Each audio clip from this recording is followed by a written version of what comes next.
Arman Tsarukyan has quickly become one of the most talked about contenders in the UFC lightweight division. And recently, he made headlines by revealing some behind-the-scenes details about the current champion, Ilia Topuria. According to Tsarukyan, Topuria has no interest in returning to the octagon anytime soon. In fact, he claims that Topuria has already informed the UFC that he does not intend to fight again until January or February of next year. For a hungry contender like Tsarukyan, that news was incredibly frustrating. Sitting on the sidelines for half a year is simply not an option, and he has made it clear that he refuses to wait while other fighters get opportunities. Instead, he has already shifted his focus toward other potential opponents. Among the names he mentioned were Justin Gaethje, Dan Hooker, and Paddy Pimblett, three very different but exciting options for his next fight. Tsarukyan revealed that early talks with the UFC have already taken place, with the promotion looking at possible fight dates in October or November, and locations such as Abu Dhabi or Qatar being strongly considered. When asked which matchup he would prefer, Arman didn't hesitate. His number one choice would be Paddy Pimblett.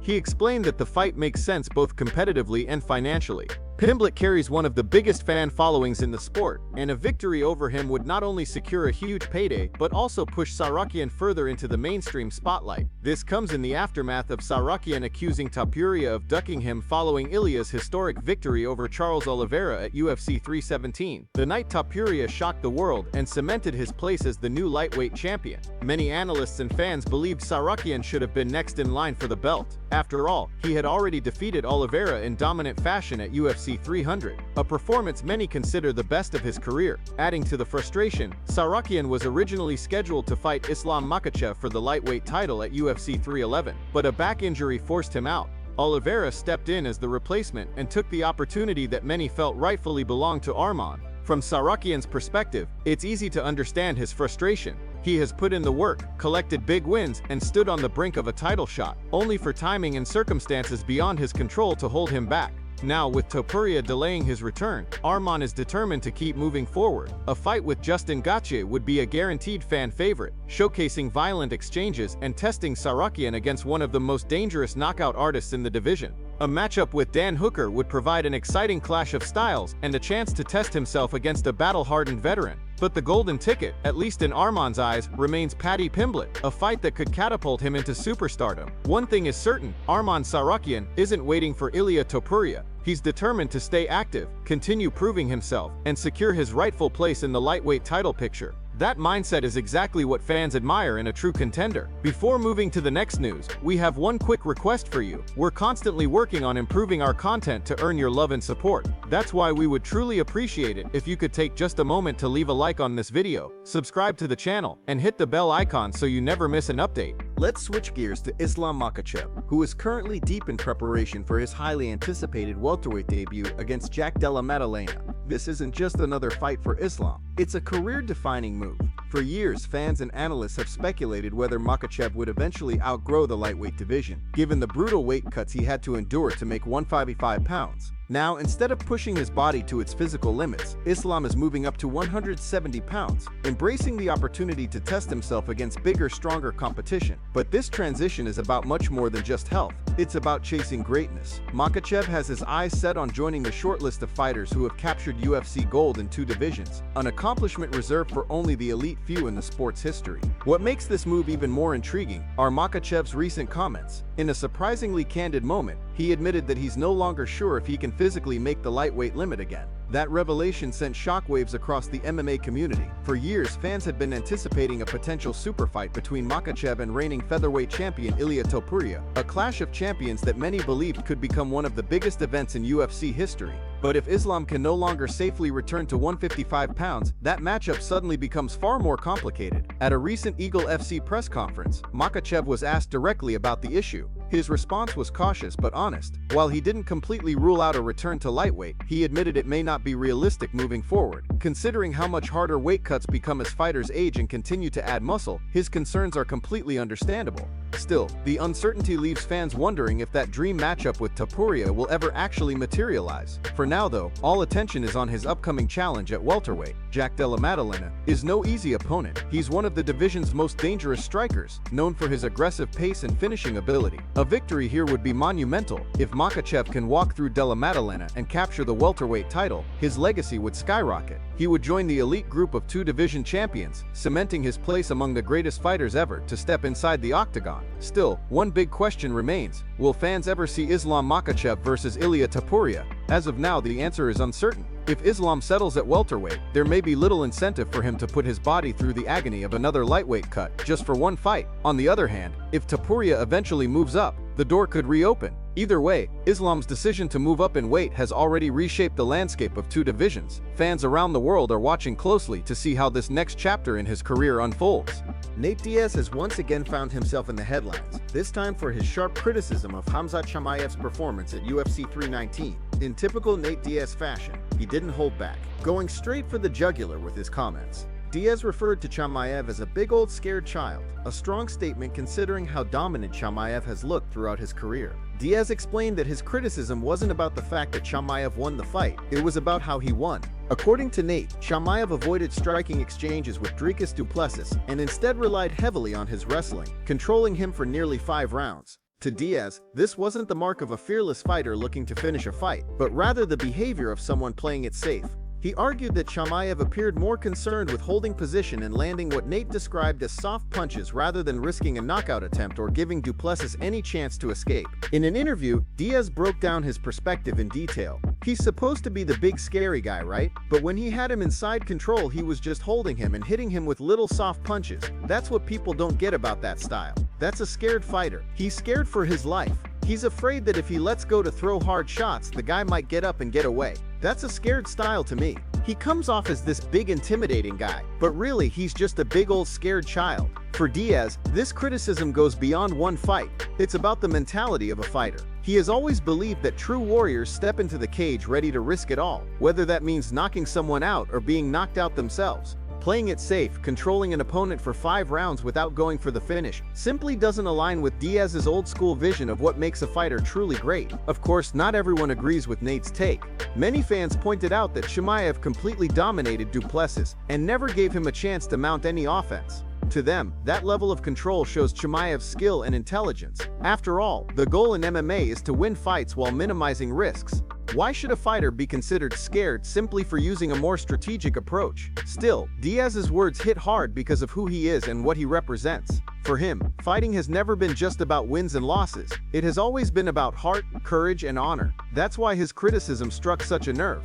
Some praised him for speaking the truth, while others accused him of stirring the pot. But one thing is undeniable: when Nate Diaz speaks, the MMA world listens. The tension in the bantamweight division has escalated once again, as Umar Nurmagomedov has fired back at Yan after the former UFC champion accused him of enjoying what he called Khabib privilege. Whenever the Nurmagomedov name is mentioned in MMA, it carries tremendous weight due to the legacy of Khabib, and this latest exchange proves just how much influence the family still holds in the sport. But Umar was quick to make it clear he isn't willing to let that criticism slide. To understand the conflict, it's important to look at the recent history of both fighters. Umar suffered the first loss of his professional career earlier this year at UFC 319 in his title bid against Merab Dvalishvili, widely regarded as one of the toughest and most relentless competitors in the bantamweight division. Since that fight, Umar has remained inactive, focusing on recovery and preparation for a stronger comeback. That inactivity is what Yan chose to target. Yan, who has had a difficult stretch in his own career, pointed out that he cannot afford long breaks. Earlier this year, he accepted a high-risk, low-reward fight against Marcus McGee, a matchup that many fighters in his position would have avoided. Yan had everything to lose and very little to gain. Yet he stepped in, fought hard, and secured a unanimous decision victory. From his perspective, he doesn't have the luxury of sitting on the sidelines. He argued that Umar does, and the only reason for that, in Yan's view, is his last name. Yan's comments quickly escalated when he accused Umar of benefiting from special treatment, suggesting that his cousin Khabib Nurmagomedov provides him advantages that other fighters simply do not get. He claimed Umar's ties to the Nurmagomedov legacy afford him time, influence, and opportunities that would otherwise be unavailable. Umar, however, was not about to let that narrative define him. At a recent press conference, he clapped back, pointing to both fighters' performances against Merab Dvalishvili. Umar reminded the media that Yan was completely dominated when he faced Merab, whereas he himself managed to win the opening rounds before eventually succumbing to Merab's relentless pace. In Umar's words, "Look at his fight with Merab, he got destroyed. Look at mine, it was competitive." The debate highlights the different ways fighters process setbacks. For Yan, inactivity equals privilege. For Umar, it is strategy, time to recover, improve, and come back stronger. With Umar rumored to return later this year against Mario Bautista, and Merab already scheduled to defend his title against Corey Sandhagen at UFC 320, the bantamweight division is set for another shakeup. Whether it's Khabib privilege or pure talent, Umar Nurmagomedov remains a dangerous contender, and his next fight may determine just how close he is to another title shot. Islam Makhachev, the reigning lightweight king who has now turned his sights to welterweight gold, continues to capture headlines with his ambition. While preparing for his upcoming welterweight title fight against Jack Della Maddalena, Islam has already hinted at an even bigger challenge on the horizon, a potential super fight with the surging featherweight champion Ilia Topuria. In a recent interview, Makhachev admitted that Topuria intrigues him. "There's some intrigue with Topuria," he said. "I'm interested in that fight. Maybe we can make some kind of super fight. We'll see about the weight."